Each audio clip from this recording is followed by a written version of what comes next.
most challenging aspect, believe it or not, was service. It was all challenging.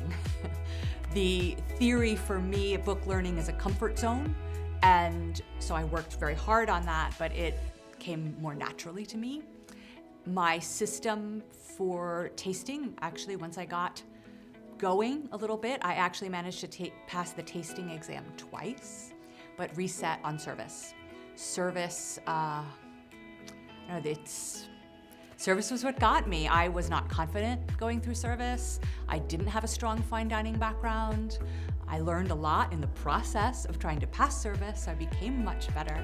But that was where I would shut down kind of and not really show my personality. And Only time in your life, serve the service exam when people are actually paying attention to you. This was advice given to me from Shane Bjornholm. So lap it up, because how often do you not have to fight for your guests' attention? They are there to just delight in the quality of your service. So what you're walking into is a chance to perform and show them how good you are, how relaxed you are, and how competent you've become as a result of all your work. And I could do that. Service, I struggled most with recognizing that the Master Sommeliers were guests and were people, and treating them as guests in my restaurant, or really kind of focusing on the idea of the scenario being a typical scenario I would find in my restaurant. Because believe me, I found much harder scenarios happening in real life, but I just wasn't able to translate that. And I think the recall too, I did well in theory, I was able to recall things, but I think on the spot in service, I had a hard time recalling names and producers. And so for me, I overcame it through visualization and also treating the service exam as a theory exam, like with note cards and producers, and note cards on producers and note cards on pairings and things like that, just to spur my memory in the same way that I studied for theory. When you're walking into that advanced exam service room or the master exam service room, I think it's important to remember that you are in service. And if you put yourself in the same exact mindset that you put yourself in when you break pre-shift and you walk into your dining room, or you finish knocking out some wine list stuff, or you're working on your POS and you go, oh, someone calls down and say, hey, table 41, they're asking for a som, or we need help with this, and you come upstairs on the floor and you straighten whatever you wear to work, and you just kind of make sure that your glasses are on if you've got them, and you just walk over to you don't overthink it. You just walk into service and bam, you're going. What's going on in that room is no different than that. It's no more confrontational than that. It's no more combative than that. It's a facsimile of what's going on inside your restaurant. I really love service. It's really fascinating to me that you can turn someone's day around so quickly, just with a gesture, an element of kindness, sating them with food and wine. And it was one of the things that really held my family together. My parents worked all the time, so we went to restaurants rather than them having the time to cook and get dinner on the table. So that sense of energy and community that can happen within a dinner table is really important to me. You can really see that you can change someone's demeanor or just their outlook on the day, and hopefully that can change, maybe in some fashion, their outlook on life, to just be a little bit happier and to really have a larger sense of community. And service can do that. It's really fast-paced. It makes the day just worthwhile to me. I don't know why. I think there's just that element of connection that's really easy to have with guests, that just keeps things more humane. So when somebody walks into the service exam, they will find a restaurant scenario that is meant to look like a restaurant. And one thing I want to say before I even talk about what to expect is that I think many candidates feel like there's going to be some sort of trick, or some sort of, we're going to play a trick on them, or something's going to be like nefarious, but that definitely is not the truth. We definitely have decoys, we definitely have maybe some red herrings, or maybe some, I don't want to say angry guests, but guests who are maybe not as happy as we'd wish they would be. But there's nothing that is meant to trick somebody or set them off their game. That is 100% true. But the The room is set up like a restaurant, so there'll be a champagne or sparkling wine station and a decanting station, usually 2 stations, and you will move through those stations. But first, you'll be given a preparatory time. So you'll be able to look at a menu, you'll be able to look at a wine list and prepare yourself to work in that restaurant situation. So I used to be an actor.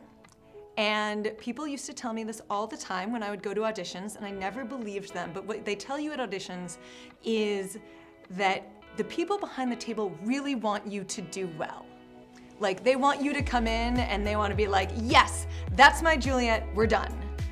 That is the same thing, not just in the service exam, but in general. But because service is so performative, I think it's really important to remember walking into the service exam, you're gonna be nervous, but we really want to see you succeed. We are not here to mess with you. We want you to be successful. Not open the bottle of champagne. It was just physically impossible for me. And my body was shaking, and I realized that this is truly not what I would do on the floor. And I almost started crying just because I was so willful that I was going to break that bottle in half. And honestly, it was with the help of Peter Neptune. He was the maitre d', and he basically was like, I'm gonna get this for you, kid.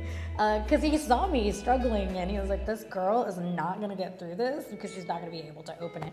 And there are just some times where you just need to like tap someone on the shoulder and ask for help. And it really taught me to just like chill out, because there are so many people who feel like they fumble and just fall apart in the examination. And truly, the maitre d' is there to assist you. I mean, it was physically incapacitated to open that bottle for some reason, and they saw me really trying, and so he stepped up and helped. And you know, it was actually very gracious of him to tell me that other people had the same issue, so it wasn't a singular fault of my own. But I mean, sometimes it just happens, and you really have to shake it off.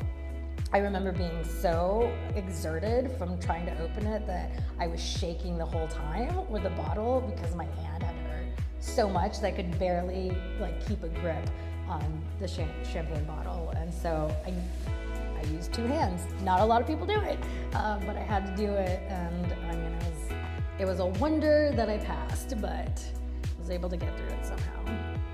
I also,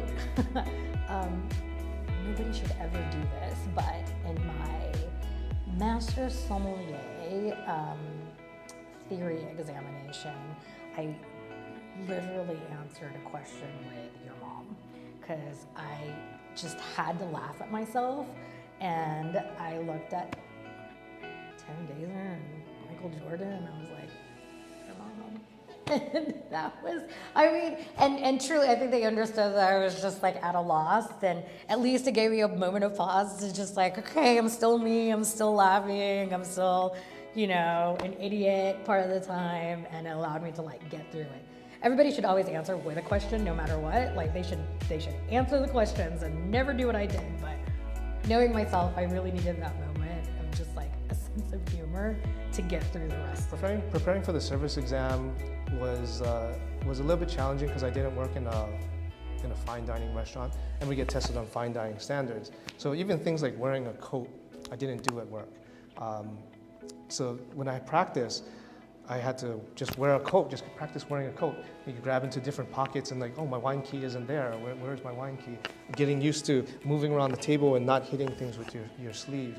So those type of things I had to make up for by not working in a fine dining restaurant.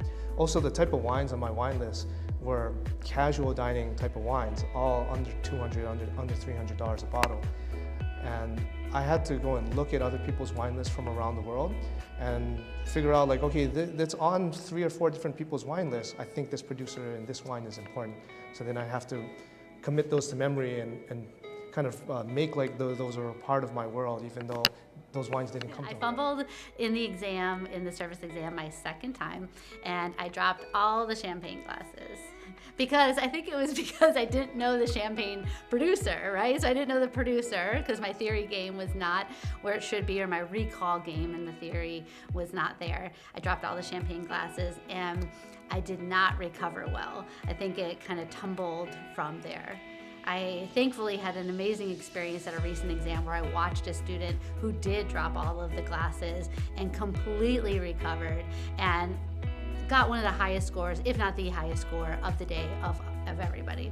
And he just did such an amazing job, and just to watch him do that, I was like, oh yeah, I think I should have done I wish I would have done that exactly like that 10 years ago. I thought that I was going to, I remember the first time that I took service, I thought that I was going to try to develop an instant connection with my examiners. Thought I'd make a joke. The question was something about, suggest a cocktail we just had a horrible day, and I thought, well, would you ever consider a death in the afternoon? And the look at the table said that I had already just dug my grave. And I couldn't get out of that, so that's the second thing. Sometimes we make mistakes, we misjudge the crowd. We do this every time at the restaurant. Recover, it's okay. And at the same time, it's not the time for jokes.